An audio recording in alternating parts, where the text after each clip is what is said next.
ইসলামকে মনে আগে ধারণ করা যে না আমি মানি ইসলামের প্রত্যেকটা বিধান ঠিক আছে। চুরি করলে চোরের হাত কাটতে হয়, ইসলাম বলেছে।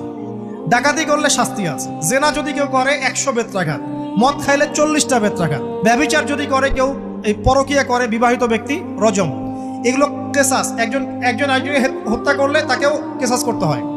এই বিধানগুলো আছে। এখন আপনি বলতে পারেন আমি এই ওয়ার্ল্ডের প্রেক্ষাপটে এটাকে বাস্তবায়ন করতে পারছি না, কিন্তু আমি বিশ্বাস করি ইসলামে বিধানগুলো আছে, এটা আল্লাহর বিধান। ইনশাল্লাহ আপনি মাফ পেয়ে যাবেন, ইনশাল্লাহ আল্লাহ চাইলে আপনি মাফও পেয়ে যাবেন।